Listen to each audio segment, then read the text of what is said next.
Hey, welcome to another episode of Camp and Camera. Today is Q&A day.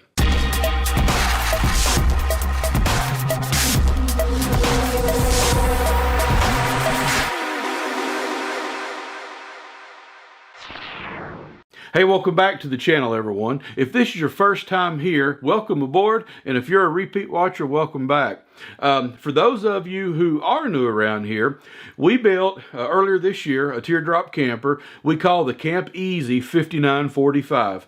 I wanted camping to be easy, so we built a teardrop. It's 5 wide, 9 long, 4.5 foot tall, so we call it the 5945. Since we got it built and we've been using it, been meeting a lot of good people, having a good time, and we've had lots of questions come in, some about the camper, some about the YouTube channel. So I want to answer a few of those today. So the first question we have is from Antoine, and Antoine says, let's say you want to build a version 2 of the Camp Easy teardrop, but a minimal, low budget version. What are the extra features that are luxury, that are not really worth the cost or hassle to put into a teardrop? Well, I will have to admit that for me personally, most of what I put into the teardrop, I have found that I've used that on camping trips. The big ticket items were certainly the Max Air Max fan and the roof, and I've used that on every trip. I put a propane stove in the back. That was a big budget item, and I've used it on every trip. My power distribution center, I'm running a WFCO, I think it's the 8735 or 8740. I think it's about a 35 amp power distribution center, and it distributes both AC and DC electricity. And I've used it on every trip. Now, I've heard that, you know, some people, they can live without a cook stove.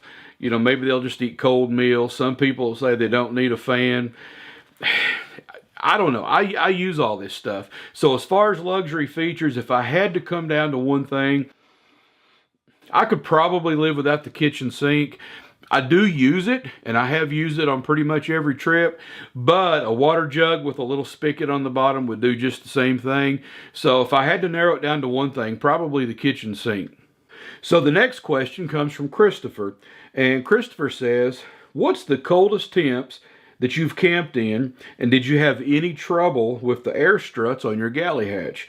Mine didn't seem to work as good in 30-degree weather.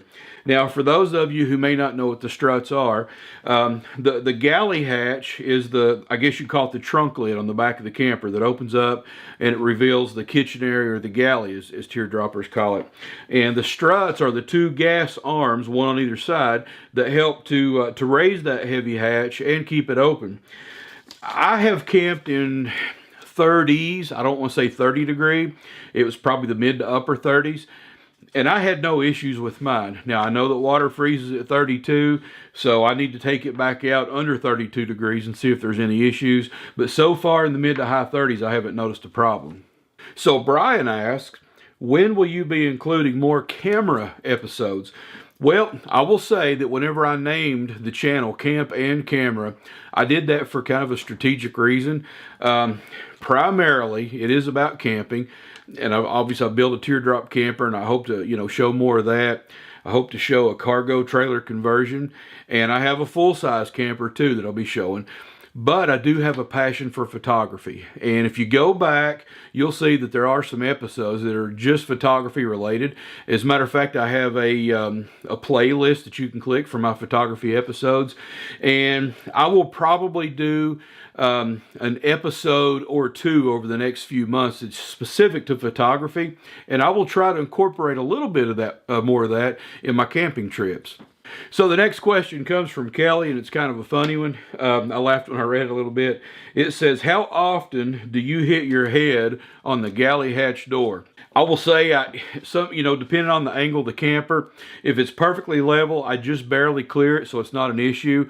But depending on, you know, the terrain, if there's a little bit of a slope, let's say there's a little bit of a downward slope where the tongue is higher than the back, yeah, it is a concern. And I have knocked my melon on a time or two. It wasn't a real hard hit, and I do kind of watch it. But one of the most important things I want to mention is that there's a piece of aluminum trim along the bottom edge of my galley hatch. And I purposely ground the edges of that round because I knew I would hit my head. I'm a big dummy when it comes to low-hanging objects. And I knew good and well I'd end up with a big gash on my forehead, so I ground those off. They're nice and smooth, so hopefully if I hit it, it'll just be a little bit of a bruise. So before we jump into the next question, I want to show you this week's viewer spotlight camper. It's a super cool teardrop that's capable of hauling a motorcycle that was built by a guy named Brooke Muldrow.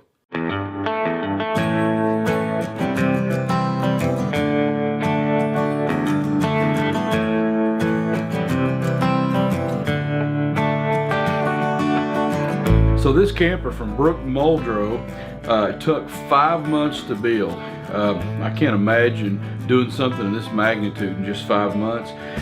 But it features a 9-foot long cabin or box with a front mounted motorcycle carrier.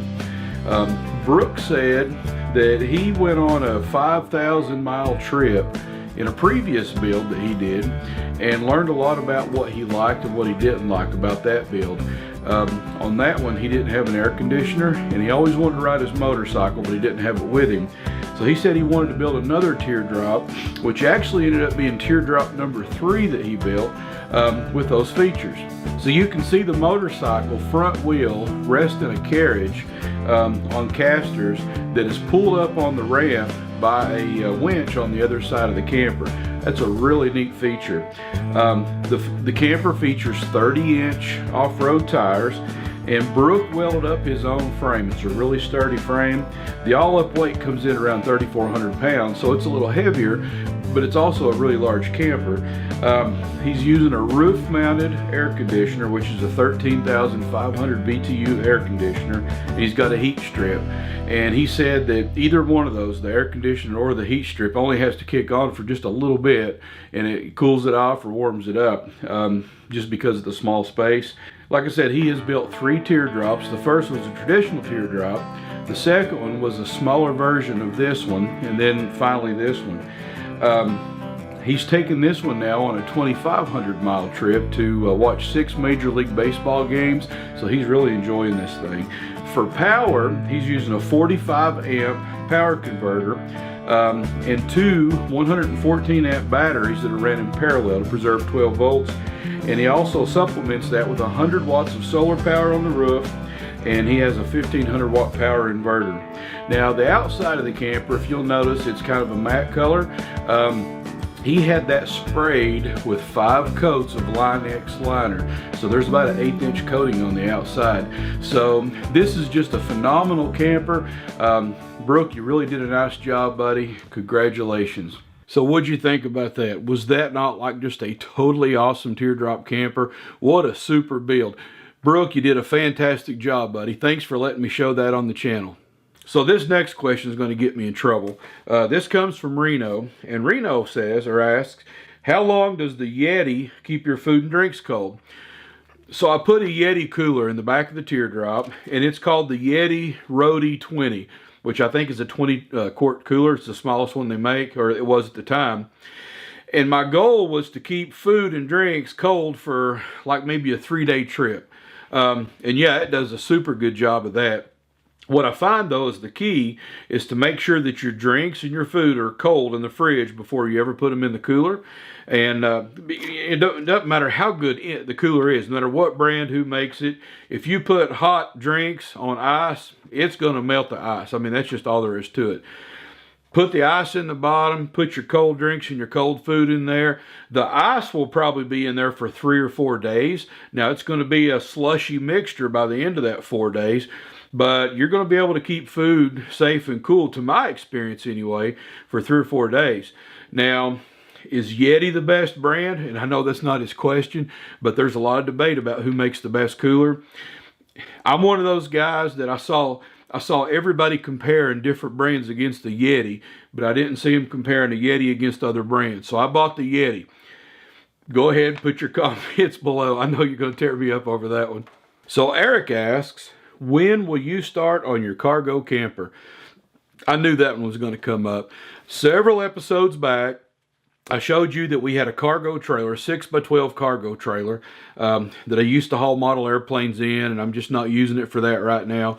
And it's kind of running down. I need to do something with it. You know, just sitting in the yard with the grass growing around it, it's certainly not going to increase in value. So I thought, well, I could, you know, fix it up, build a camper out of it, and do a build series on that. I still plan on doing that. Yes, that is still on the table. I've already bought some parts to put in it. Quite frankly, there's a little bit of a leak in the roof. It's nothing major, something pretty small, and it's be an easy fix. But the sealant that I want to put on the roof, I think you have to apply it in, I don't want to say warm temperatures, but certainly not cold temperatures. And right now it's cold. I'm just waiting on a nice warm weekend that I can get out and patch that roof, and then I'll take off on the remodel after that.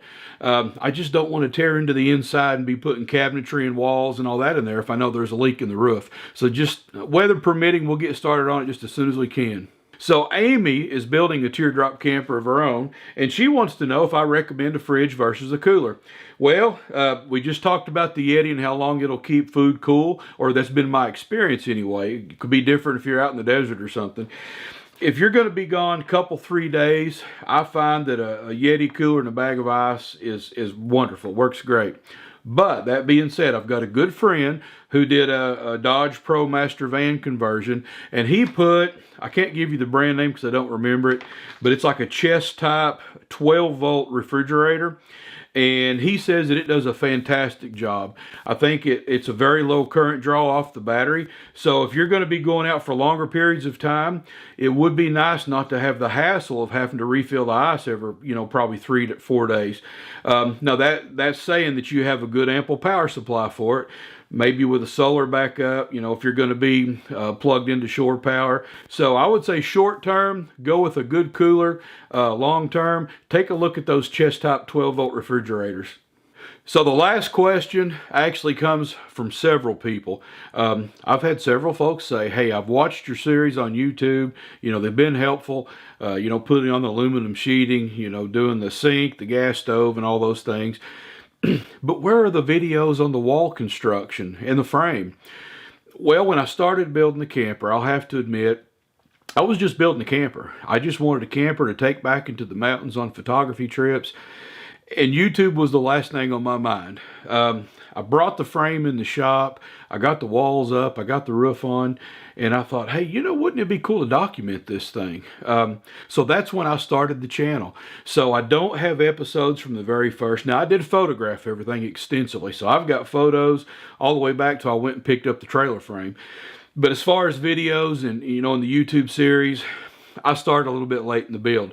But we do have the cargo conversion coming up. I plan to shoot that nose to tail. And after that, I plan on building another teardrop.